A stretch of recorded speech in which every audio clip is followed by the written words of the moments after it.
देखिए, मैं जब से आज़ादी के बाद की अगर आप बात करो तो बहुत सारे मेरा जन्म आज़ादी के बाद का है, तो मैं जिन लोगों का कार्यकाल मैंने उस तरह से नहीं देखा उन पर बहुत टिप्पणी नहीं कर सकता हूँ। लेकिन मैंने कार्यकाल देखा है बहन जी का, अखिलेश जी का, योगी आदित्यनाथ जी का, राजनाथ सिंह जी का। उस अगर कार्यकाल में वो करते हैं तो मैं मानता हूँ कि बहन जी का जो कार्यकाल था वो इन वर्गों के लिए बहुत शानदार था। कानून व्यवस्था के मद्देनजर बहुत शानदार, बहुत शानदार। अगर नंबर आप कहोगे तो 10 में से 10, 11 भी दे दूँ। मैं हमेशा उनका मेरे दिल में जो है वो सम्मान रहेगा, लेकिन मैं मानता हूँ कि ये पर्याप्त नहीं। मैं एक कार्यकाल मुझे आप 6 महीने का दे दो, फिर आप कंपैरिजन कर लो किसी भी कार्यकाल, और किसी से कंपैरिजन कर लेना यार, वो तो बढ़िया, किसी से कर लेना, किसी भी स्टेट के किसी भी चीफ मिनिस्टर से कर लेना। आप मुझे 6 महीने कार्यकाल दे दो, अगर उसका मुकाबला किसने कर लिया तो मैं राजनीति छोड़े घर बैठ जाऊंगा। और वो 6 महीने कार्यकाल हक वंचित कमजोर वर्ग के हर घर के लिए, बेटी के लिए, बेटे के लिए, महिलाओं के लिए अगर सुनहरा ना हुआ, स्वर्णिम ना हुआ, तो आप जो कहोगे वो उसी दिन वो एफिडेविट लिख के दे दूंगा। ऐसा सीएम होंगे आप भैया? मैं आपने कहा ना, मैं ना भी हमारे विचारक कोई आदमी बन जाए जो मेरे आधार पर काम करे। ऐसा इकोनॉमी, ऐसी मैं बोलता नहीं हूँ, ग्रामीण इकोनॉमी को कैसे डेवलप करना ये हम जानते हैं। लोगों की जेब में पैसे आएंगे, रोजगार आएगा, गांव में महिलाओं को रोजगार मिलेगा, पढ़े लिखे नौजवानों को रोजगार मिलेगा, अच्छी एजुकेशन पॉलिसी लागू होगी। नहीं दूंगे 2000 रुपये नहीं देंगे हम लोग किलो, भाई 2000 रुपये हर महीने के, किसान सम्मान निधि, ये निधि वो निधि, राशन भी नहीं देंगे, राशन भी नहीं देंगे, बिल्कुल नहीं देंगे, आपसे कह रहा हूँ। लेकिन उनके बच्चों को ऐसी शिक्षा देंगे कि वो शिक्षा लेकर दुनिया में उसकी डिमांड होगी कि आओ हमारे यहाँ सेवा करो, और हम आपको 2 लाख रुपए, 1 लाख रुपए की सैलरी का पर महीने का पैकेज देते हैं। उनके आप समझे, विज्ञान के वैज्ञानिक दृष्टिकोण को बहुत बढ़ाएंगे। जितने स्कूल है प्राइमरी में, टोटल मॉडर्न एजुकेशन लागू करेंगे। क्लास 1 से ही इंग्लिश पढ़ाई जाएगी, शानदार इंग्लिश पढ़ाई जाएगी। टीचरों का प्रशिक्षण ऐसा होगा कि आप जब जाओगे गांव में तो आप तय नहीं कर पाओगे कि बच्चा जो है इसका जो विकसित हुआ इस तरह के स्ट्रक्चर में, ये कैसे हो गया। आप सभी साथियों को क्रांतिकारी नमो बुधाय, जय भीम, जय भारत, जय संविधान। मैं रमन आचार्य और आप देख रहे हैं अध्यात्म पावर। दोस्तों, अक्सर ज़्यादातर मेरे कमेंट में आपने देखा होगा कि कुछ बसपा के समर्थक जो ये कहते हैं कि चंद्रशेखर भाजपा के वीर हनुमान हैं। लेकिन आपको मैं एक इंटरव्यू दिखाऊंगा, जिस इंटरव्यू में भीम आर्मी चीफ चंद्रशेखर आज़ाद ने बहन कुमारी मायावती की खूब तारीफ की है। उन्होंने इंटरव्यू के दौरान ये बताया कि जो बहन जी का कार्यकाल था, उस कार्यकाल में किस तरह से दलितों के ऊपर अत्याचार कम होता था, किस तरह से बहन जी ने उन तमाम लोगों को मौका दिया जो आज राजनीति कर रहे हैं। जैसे राजभर समाज से ओम प्रकाश राजभर, चाहे पासवान से, जो छोटे छोटे वर्ग के लोग हैं, इन लोगों को राजनीति का जो अवसर दिया बहन कुमारी मायावती ने दिया। बहन कुमारी मायावती के कार्यकाल को उन्होंने याद किया और उन्होंने बताया कि एक ऐसा समय था कि जब बहन जी का कार्यकाल होता था तो अन्य लोग दलितों पर अत्याचार करने में सोचते थे। लेकिन उन्होंने ये भी कहा कि ये जो कार्यकाल था 2004 से पहले का कार्यकाल था, जिसमें ऐसा देखा जाता था। उन्होंने ये कहा कि मान्यवर कांशीराम साहब जब तक थे तब तक बहन जी का कार्यकाल बहुत अच्छा था, क्योंकि बहन कुमारी मायावती का जो कार्यकाल था मान्यवर कांशीराम साहब के हिसाब से चलता था और सभी लोगों के हित को लेकर क्या उचित होना चाहिए, क्या अनुचित है, इन चीज़ों का ध्यान देकर बहन जी कार्यकाल को चलाती थी। लेकिन जब से मान्यवर कांशीराम साहब हमें छोड़ कर गए, यानी जब वो इस दुनिया से चले गए, तब से कहीं ना कहीं बहन कुमारी मायावती के शासनकाल में बदलाव हुआ। उन्होंने कहा कि 2007 के बाद जो उनका कार्यकाल था, आप देखेंगे तो वहाँ से कहीं ना कहीं बहन कुमारी मायावती जी चूक गई, और जिस कारण अन्य लोग यानी अन्य वर्ग के लोग पार्टी से कटते गए। और आज यदि बसपा बैकफुट पर है तो कहीं ना कहीं कुछ कमियों के कारण। अगर बहन कुमारी मायावती जिस तरह से मान्यवर कांशीराम साहब बसपा को चलाते थे, अगर उस सिद्धांत से चली होती तो शायद बसपा को ये दिन नहीं देखने पड़ते।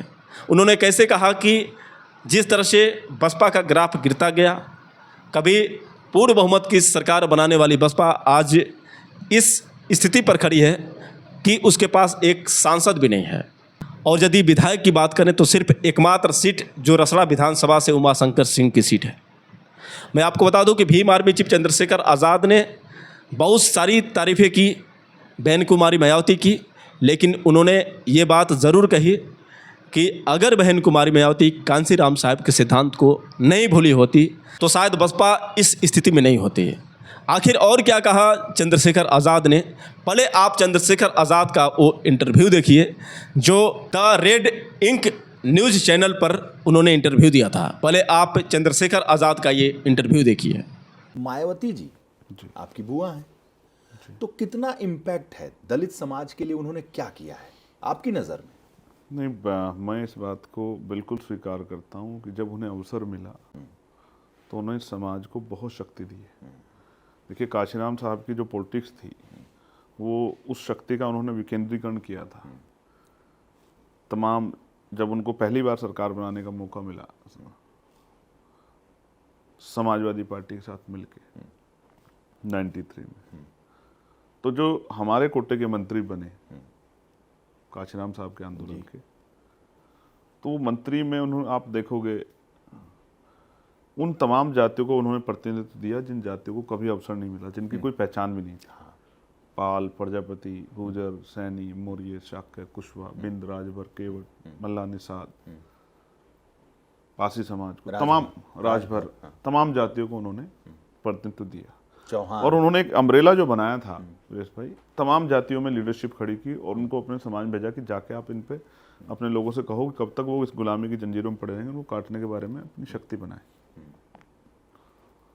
तो जब वो सरकारें बनी, 6-6 महीने की सरकारें जब चली, हालांकि वो कैसे बनी, क्या उसमें रहा, बीजेपी के साथ जाना चाहिए था, नहीं जाना चाहिए, ये उनके फैसले थे, उन पर मैं, वो परिस्थितियाँ क्या थी, उन्होंने किस तरह फैसले लिए, मैं इस पर कुछ नहीं कहना चाहता।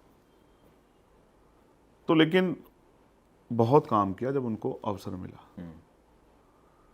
लेकिन पिछले लंबे समय से आप देख रहे हैं 2012 के बाद, तब तो हम लोग इलेक्टोरल पॉलिटिक्स में थे भी नहीं।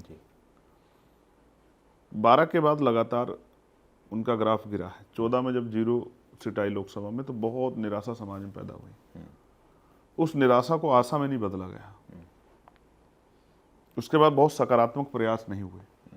फिर 17 में और सीटें कम हो गई, 17-18 सीटें रहेगी। फिर 19 में अलायंस हुआ, वो अलायंस भी बहुत कुछ का कमाल नहीं दिखा पाया। फिर आप इस तरह समझिए, जो ये जो वो समाज उनको वोट देता है वो बीजेपी के खिलाफ वोट देता है उनको। जब उपराष्ट्रपति चुनाव आया तो उन्होंने एनडीए के प्रत्याशी को समर्थन कर दिया। जब राष्ट्रपति जी का चुनाव आया तो उन्होंने समर्थन। इससे समाज में फिर से उनके प्रति एक भाव पैदा हुए कि अच्छा नहीं हो रहा है। समाज जिसको नेता मानता है उससे लड़ता नहीं है, मगर अंदर से स्वीकार करता है कि अच्छा नहीं हो रहा है। लेकिन कहे कौन? फिर 19 के चुनाव के बाद 22 का चुनाव, तब तक 20 में हम लोगों ने दल बनाया। 19 में हम लोगों ने उनको समर्थन किया, 20 में दल बनाया। 20 में जब दल बनाया तो 22 में हम लोग बहुत सीटों पे नहीं लड़े। कई जगह अलायंस की बात चली, वो पटरी पे नहीं चढ़ पाई। बहुत जगह पे नहीं लड़े, लेकिन वो भी बहुत अच्छा प्रदर्शन नहीं कर पाए। तो ये बातें चली कि भाई चंद्रशेखर की वजह से नुकसान हो गया है। लेकिन सवाल सच ये था कि चंद्रशेखर की वजह से कोई नुकसान नहीं हुआ, क्योंकि चंद्रशेखर को वोट ही नहीं दिया। जो उस विचार के लोग थे उन्होंने तो वोट जितने % उनके पास था उनको दिया, बाकी जिसको देना था दिया। तो नुकसान तब होता जब वोट बढ़ जाता। जैसे सोचे एक जगह 50,000 वोट थे, 20,000 मुझे मिल गए, 30 बढ़ गए, तो सोचे बट गए। लेकिन सोचे मुझे तो 2022 में किसी सीट पे उन्होंने वोट नहीं दिया, उन्होंने वोट उसी पार्टी को दिया। और मैं समझता था कि वोट आसान काम है, लेकिन वोट किसी के मन में वोट देने के, उस पार्टी, उस निशान को, सिंबल को वोट देने के भाव पैदा करना, ये आसान काम नहीं, बहुत बड़ा काम। आदमी आपको 10 रुपये, 20 रुपये, 50 रुपये, 100 रुपये में मदद कर देगा। लेकिन वोट जब वो देगा तो वो इस सोच के देगा कि जिसको वोट दे रहा हूँ ये अपने परिवार का, अपने क्षेत्र का, अपने प्रदेश का, अपने देश का भविष्य इसके हाथों में दे रहा हूँ, कि ये मेरे लिए अब मेरी बहुत सा लड़ाई को लड़ने का काम करेगा। इस बात के साथ वोट दिया जाता है। जिस दिन ये बात मुझे समझ में आई, और ये समझ में आई मुझे 2022 के चुनाव के बाद। 22 के बाद? 22 के बाद, 22 से पहले समझ नहीं है। मैं बहुत पॉलिटिकल आदमी था, मैं तो प्राइमरी स्कूल के टीचर का बेटा हूँ, तो इस तरह की राजनीतिक वो नहीं थी। संघर्ष तो हम लोगों ने किया, सड़कों पर जेलें भी काटी हैं। जब समझ आई तो फिर कहा कि चलो इसको भी, अब जब समझ आ गई तो करते हैं। और हमने उसको परिणाम में बदला 2024 के लोकसभा में, जहाँ हम लड़े, और एक जो दूसरी सीट में हम लोग डुमरियागंज लड़े, वहाँ दोनों में 80,000 से ज़्यादा वोट प्राप्त करके, और यहाँ 1.5 लाख से ज़्यादा वोट प्राप्त करके जीत के हमारी टीम ने, और मैं धन्यवाद दूंगा नगीना के साथियों का, और डुमरियागंज, सिद्धार्थनगर के भाइयों का भी, माओं का, बहनों का, सब तमाम जगह के, कि उन्होंने हम पे भरोसा जताया। अब ये लड़ाई सिर्फ यहीं तक नहीं कि मैं अकेला सांसद बन गया हूँ तो ठीक है। अब ये लड़ाई है कि इसको 1 को 11, 111, 1011 तक पहुँचाना है। अब उसके लिए संघर्ष करना पड़ेगा, तो एक रोल मॉडल पेश करना पड़ेगा कि जब आपने हमें जहाँ ताकत दी, हमने क्या किया। तो बात मायावती जी की हो रही थी जी, जब उनके शासनकाल के अंतर्गत जी, दलित समाज, वंचित समाज, शोषित समाज के लिए काम किया गया, जी, तो आपने उनके बारे में भी कुछ पढ़ा, उन सरकारों के बारे में भी कुछ अध्ययन किया, समाज से बात की?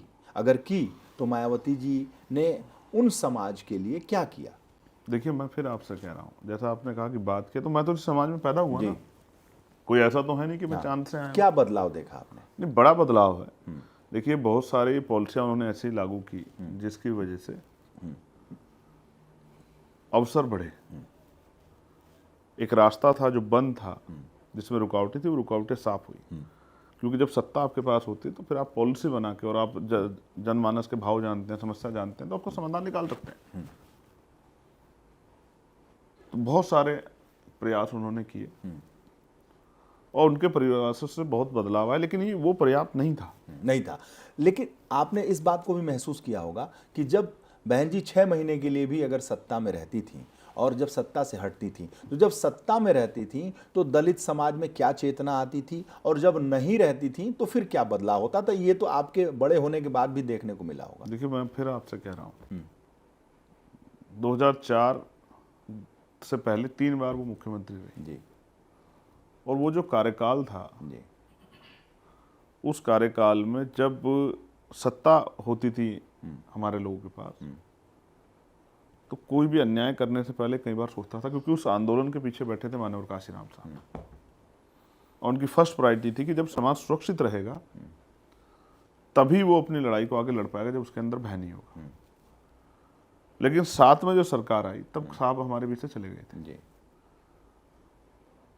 उसके बाद जो प्रतिनिधित्व हक वंचित समाज के लोगों को मिलना था, वो शायद उनको नहीं मिला। इसी वजह से जो आंदोलन में एक बहुत बड़ी पिछड़े वर्ग की जो एक नेतृत्व जुड़ा हुआ था, उसने इस आंदोलन से दूरी बनाई। आप ये देखेंगे बहुत सारे दल हैं, चाहे निषाद जी हों, राजभर जी हों, तमाम वो लोग इसी आंदोलन से निकल के गए। सोनेलाल पटेल जी हों, एक बहुत बड़े, मतलब समय समय पे उन्होंने, काशीराम साहब की मेहनत से जो बना था वो धीरे धीरे छिन भिन्न होता गया। और जब आदमी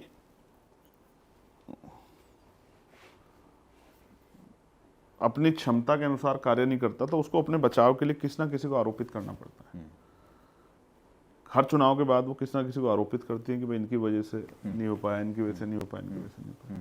लेकिन वो इस बात को, समाज सिर्फ इसी बात को नहीं जानना चाहता कि भाई इनकी वजह से नहीं हो पाया, इनकी वजह से नहीं। समाज जानना चाहता कि अगर नहीं होगा तो फिर क्या होगा। उनका शासनकाल प्रशासन के रूप में बहुत अच्छा था, शानदार मानता हूँ, कोई दो राय नहीं। उनका चेला होने के नाते अगर भविष्य में अवसर मिला तो उस शासन काल में और 4 चांद लगाने का काम आज़ाद समाज पार्टी के लोग करेंगे। तो दोस्तों, आपने देखा किस तरह से भीम आर्मी चीफ चंद्रशेखर आज़ाद ने वो सारी बातें बताई कि बसपा की मजबूती कहाँ है, बसपा की कमजोरी कहाँ है, मान्यवर साहब का कितना बड़ा योगदान रहा है बहन कुमारी मायावती को 4 बार सीएम बनाने में, और जब से कांसीराम साहब हमें छोड़ कर गए तब से बसपा कहाँ से कहाँ चली गई। दोस्तों, आपको बता दें कि जब कांसीराम साहब थे तब बसपा बहुजन हिताय बहुजन सुखाय नारों को लेकर चलती थी, लेकिन जब मान्यवर कांसीराम साहब छोड़कर हमें चले गए तब से बसपा का रूल बदल गया और बसपा सर्वजन हिताय सर्वजन सुखाय की तरफ चल पड़े। अब सबसे बड़ा सवाल ये खड़ा होता है कि मान्यवर कांसीराम साहब के जाने के बाद अचानक बसपा कैसे बदल गई। आखिर बसपा जो हमेशा बाबा साहब डॉक्टर भीमराव अंबेडकर और मान्यवर कांसीराम साहब के सिद्धांतों पर चल रही थी और बहुजनों के हित को लेकर चल रही थी, आखिर बहुजन समाज पार्टी बहुजन हिताय बहुजन सुखाय को बदलकर सर्वजन हिताय सर्वजन सुखाय क्यों कर दी? ये भी बहुत गंभीर विषय है, इस पर भी आपको समझने की ज़रूरत है। यहाँ तक कि चंद्रशेखर आज़ाद ने ये भी कहा कि बहन कुमारी मायावती हमारी सबसे बड़ी नेता हैं, हम उनको अपना गुरु मानते हैं। जहाँ तक कि आशीर्वाद की बात है तो हम चाहेंगे कि यदि आज़ाद समाज पार्टी आगे बढ़े तो मैं चाहूँगा कि वो हमारे मुखिया के तौर पर आएँ और अपने बच्चों को आशीर्वाद दें। आप समझ सकते हैं कि चंद्रशेखर आज़ाद कितना सम्मान करते हैं बहन कुमारी मायावती का। उन्होंने कार्यकाल के बारे में भी कितनी तारीफ की, आपने इंटरव्यू में सुना। लेकिन जब कोई भी अपने रास्ते से भटकता है तो सवाल खड़ा होता है, क्योंकि चंद्रशेखर आज़ाद ने ये भी बात कही कि जो लोग ये कहते हैं कि चंद्रशेखर आज़ाद ने अलग पार्टी बनाई और दलित वोट बैंक को पूरी तरह से विभाजित कर दिया, लेकिन चंद्रशेखर आज़ाद ने कहा कि हमने तो पार्टी 2020 में बनाई, इससे पहले तो बसपा खुद चुनाव लड़ती थी। इसके बावजूद भी जो 2020 का जो चुनाव हुआ उस चुनाव में हमारी पार्टी कोई चुनाव नहीं लड़ी थी। इसके बावजूद भी आप देखें तो बसपा ने कितनी वोट पाई, बसपा को कितनी सीटें मिली, आप इस रिज़ल्ट को देखिए। उन्होंने एक और बात कही कि बहन कुमारी मायावती जी हमेशा कुछ न कुछ हार का रीज़न निकालती है, कभी किसी और को दोष देती हैं, कभी किसी और को दोष देती हैं, लेकिन वो ये समझ नहीं पाती है कि वोटर कटे कैसे। आखिर इतना बड़ा दलित वोट बैंक कैसे बीजेपी की तरफ बढ़ गया, कैसे गठबंधन की तरफ बढ़ गया? आखिर इसमें भी कुछ मजबूरियां रही होगी, कुछ सोच रही होगी, क्योंकि आज का समाज ये देखना चाहता है कि प्रेजेंट में उनके साथ कौन है, कौन उनके साथ 24 घंटे खड़ा रह सकता है, कौन उनकी मुसीबतों में साथ देता है। आज भी ये सवाल का सवाल ही है, क्योंकि आप देख रहे हैं कि जिस तरह से लगातार दलितों पर अत्याचार हो रहे हैं, एक के बाद एक घटनाएं सामने निकल कर आ रही हैं। आप मेरे चैनल पर भी देखते हैं। अभी आपने देखा कि किस तरह से एक लोको पायलट की हत्या कर दी गई, किस तरह से एक झंडे को लेकर विजय कुमार को बुरी तरह से सवर्णों ने पीटा। तो जो ये अपराध लगातार बढ़ते जा रहे हैं, इसके बावजूद भी अगर बहन जी चुप रहती हैं, अगर बसपा के लोग शांत रहते हैं, तो ये बहुत बड़ी चीज़ है। आखिर कब तक हम शांत रहेंगे? अत्याचार पर अत्याचार होते जा रहे हैं और ये लोग ना आंदोलन करेंगे, ना सड़क पर जाएंगे। सिर्फ प्रतिक्रिया देने से कुछ होता नहीं है, ज़मीनी तौर पर भी काम करने की ज़रूरत है। और चंद्रशेखर आज़ाद ने कहा कि आज की जनता ये देखना चाहती है कि प्रेजेंट में उनके साथ कौन खड़ा है, इसलिए बहुत बड़ा फ़र्क पड़ा है। और आज यदि बसपा से वोटर कटे हैं तो उसके भी कुछ कारण हैं।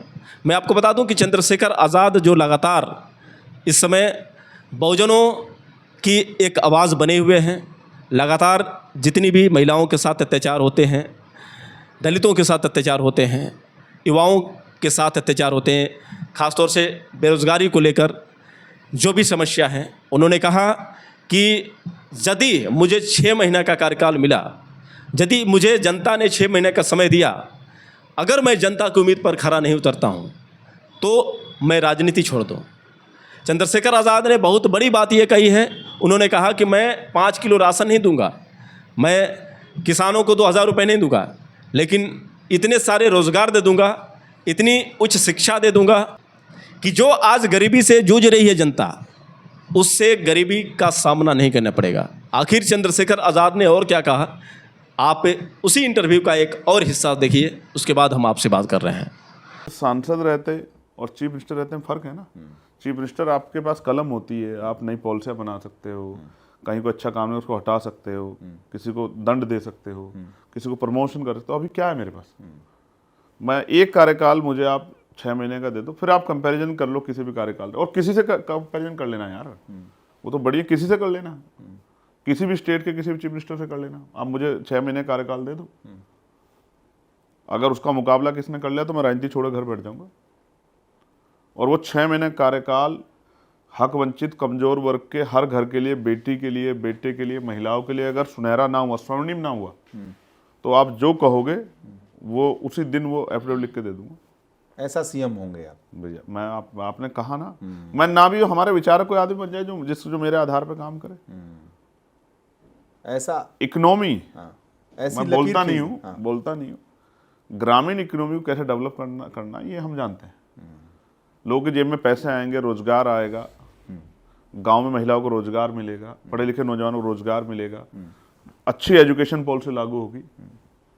नहीं दूंगे 2,000 रुपये नहीं देंगे हम लोग कि लो भाई 2,000 रुपये हर महीने के, किसान सम्मान निधि, ये निधि वो निधि, राशन भी नहीं देंगे। राशन भी नहीं देंगे, बिल्कुल नहीं देंगे, आपसे कह रहा हूँ।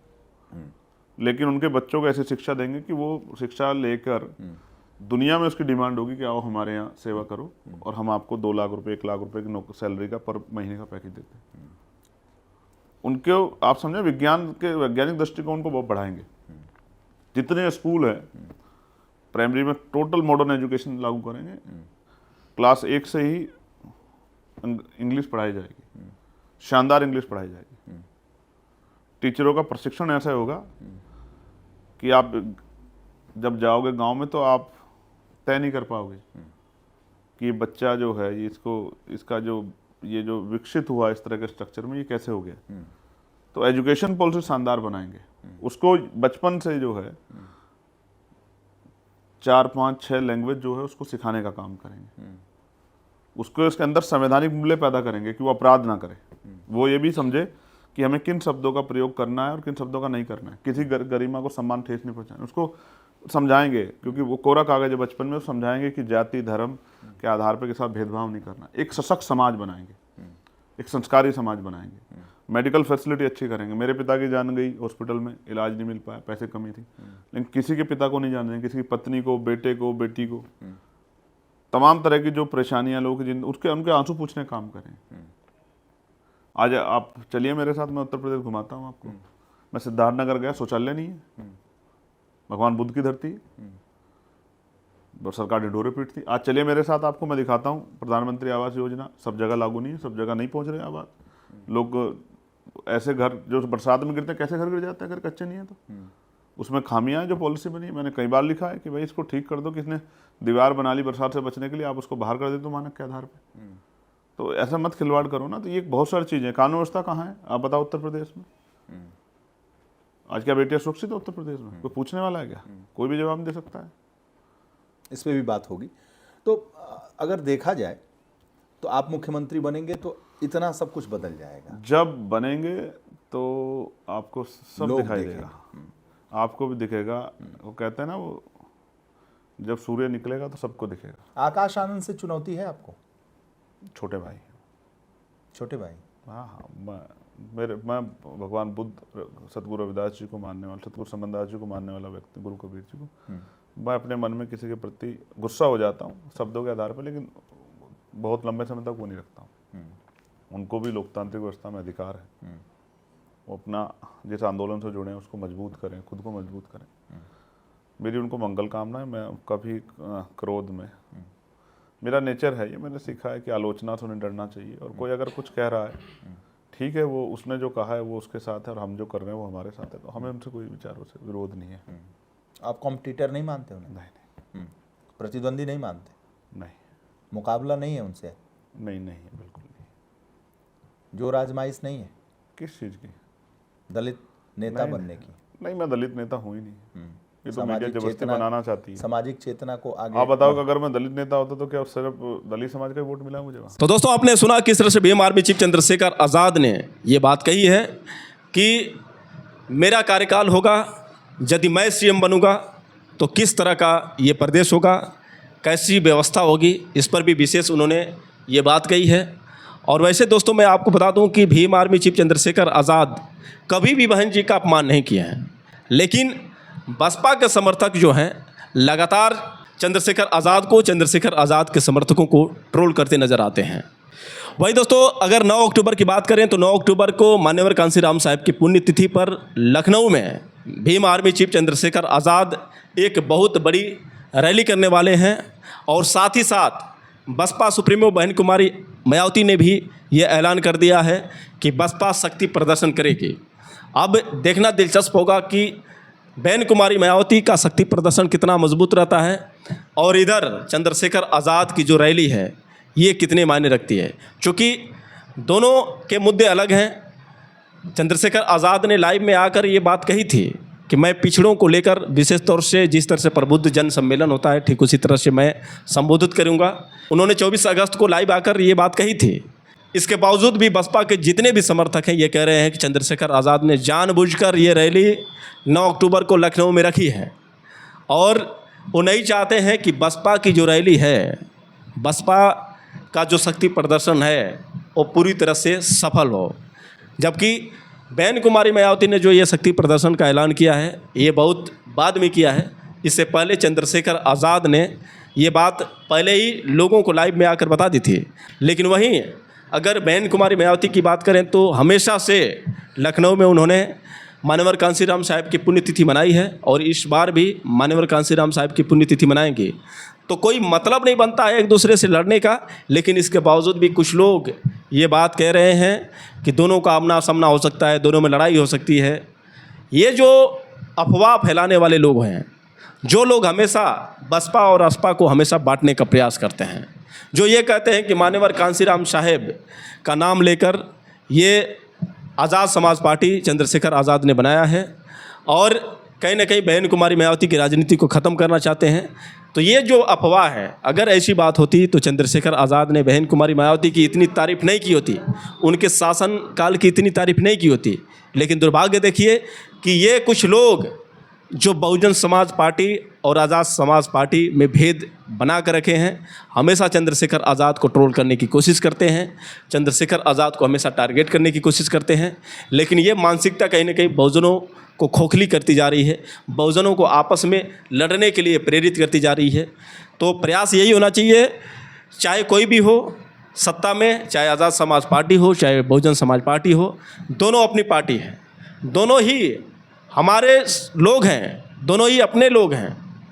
लेकिन लड़ने की ज़रूरत नहीं है, क्योंकि अगर बहन जी का शासनकाल होता है तो बहन जी भी दलितों के लिए ही काम करेगी। अगर चंद्रशेखर आज़ाद सीएम बनते हैं तो वो भी दलितों के लिए ही काम करेंगे। काम दोनों का होगा दलितों के लिए, लेकिन ये जो बहुजन समाज को बांटने का काम करते हैं ये सही नहीं है। वैसे दोस्तों आप लोग की क्या राय है, आप लोग कमेंट करके बताएं और अच्छा लगे तो इस वीडियो को ज़्यादा से ज़्यादा शेयर करें। फिर मिलेंगे अगले वीडियो के साथ, तब तक के लिए क्रांतिकारी नमो बुधाय, जय भीम।